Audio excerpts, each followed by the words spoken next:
ನೋಡಿ ಬ್ರಹ್ಮನ 4 ಮಾನಸ ಪುತ್ರರಲ್ಲಿ ಜ್ಯೇಷ್ಠಪುತ್ರನಾದ ಮರಿಚಿ ಬ್ರಹ್ಮ ಕಶ್ಯಪ ಬ್ರಹ್ಮ ಆತನ ಸಂಜೂತನೇ ಈಶ್ವರದೇವ.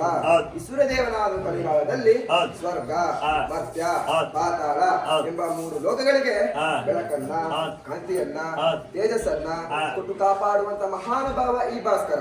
ಈಶ್ವರನ ಬೆಳಕು ಮತ್ತು ಶಾಖ ಚರಾಚರ ವಸ್ತುಗಳಿಗೂ ಬೇಕು. ಗಿಡ ಮರಗಳಿಗೆ, ಜಾನು ಭಾರುಗಳಿಗೆ, ಅತಿ ಮುಖ್ಯವಾಗಿ ಮಾನವನಿಗೆ. ಏಕೆ ಸೂರ್ಯ ಬೆಳಕು ಮತ್ತು ಶಾಖ ಬೇಕು ಎಂದರೆ ಅಮೃತವಾದ ಅಂಶವಿದೆ. ಯಾವುದು ಎಂದರೆ ವಿಟಮಿನ್ ಡಿ ಎಂಬುದಾಗಿ. ಈ ವಿಟಮಿನ್ ಡಿ ಏನ್ ಶಕ್ತಿ ಅಂದ್ರೆ ನಾವು ಮೈಯಲ್ಲಿ ಇರುತ್ತಲ್ಲ, ಶಕ್ತಿ ಇದ್ದಾಗ ವಿಟಮಿನ್ ಡಿ ಕಮ್ಮಿ ಇರುತ್ತೆ ಅಂತ. ಅದಕ್ಕೆ ಬಗ್ಗೆ ಎದ್ದ ತಕ್ಷಣ ಸೂರ್ಯ ಕಿರಣ ತೋರಿಸ್ಬೇಕು ಅಂತ ಹೇಳೋದು. ಅಷ್ಟೇ ಅಲ್ಲ ಮಹಾರಾಜ, ಈ ಸೂರ್ಯನ ಬೆಳಕು ಮತ್ತು ಶಾಖ ಇಲ್ಲದೆ ಹೋದರೆ ಯಾರ ಆಟವೂ ನಡೆಯೋದಿಲ್ಲ ಮಹಾರಾಜ. ಅಷ್ಟೇ ಅಲ್ಲ, ಈ ಕಲಿಗಾಲದಲ್ಲಿ ಸೂರ್ಯನ ಪಥ ಒಂದು ದಿನ ನಡೆಯದೆ ಹೋದರೆ ದಿನಗಳು ಬರಲಾರವು, ವಾರಗಳು ಬರಲಾರವು, ಸಂವತ್ಸರಗಳು ಏರ್ಪಡಲಾರವು ಮಹಾರಾಜ. ಅಷ್ಟೇ ಅಲ್ಲ, ಈತನ ವಿಶೇಷವೇನು ಅಂದ್ರೆ ಈತನ ರಥಕ್ಕೆ 7 ಕುದುರೆ, ಆದ್ರೆ ಚಕ್ರ ಮಾತ್ರ ಒಂದೇ. ಈ ಸೂರ್ಯನ ಕುಲವಾದರೂ ಕ್ಷತ್ರಿಯ. ಕ್ಷತ್ರಿಯ ಅಂದ್ರೆ ರಾಜಮನೆತನಕ್ಕೆ ಸೇರಿದಂತಹ ಗ್ರಹ, ರಾಜಮನೆತನಕ್ಕೆ ಸೇರಿದಂತಹ ಗ್ರಹ ಮಹಾರಾಜ. ಈ ಸೂರ್ಯದೇವನು ಮಾನವ ರಾಶಿಗೆ ಒಳ್ಳೆನೇ ಆಗಿ ಬಂದಿದ್ದೆ ಆದ್ರೆ ರಾಜ್ಯಗಳ ಮುಂದಾಳತ್ವ, ಸಂಘ ಸಂಸ್ಥೆಗಳ ಮುಂದಾಳತ್ವ, ರಾಷ್ಟ್ರದ ಮುಂದಾಳತ್ವ ಇಂಥ ಮುಂತಾಳತ್ವ ಕೊಟ್ಟು ಕಾಪಾಡಬಲ್ಲ.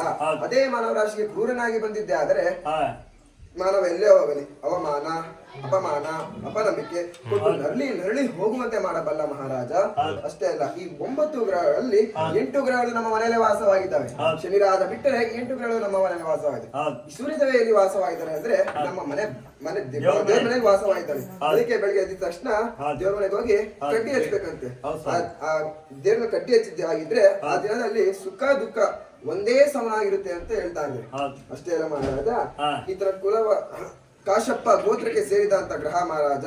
ಪೂಜಿಸುವ ಗ್ರಹ ಸ್ಥಾಯಿನಲ್ಲಿ ಮಧ್ಯಭಾಗದಲ್ಲಾದ್ರೂ ಪೂಜಿಸಿ, ನವರತ್ನಗಳಲ್ಲಿ ಮಾಣಿಕ್ಯವನ್ನಾದ್ರೂ ಇಟ್ಟು, ಹೂಗಳಲ್ಲಿ ಕೆಂಪು ಧಾವರೆಯವನ್ನಾದ್ರೂ ಇಟ್ಟು,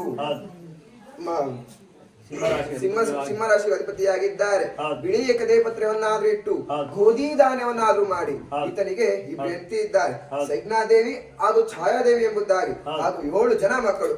ಬಿಡದಂತೆ ಈ ಸೂರ್ಯದೇವನ ಹೊಳೆ ಮಾಡ್ಕೊಡ್ಬೇಕು ಮಹಾರಾಜ. ಭಕ್ತಿಯಿಂದ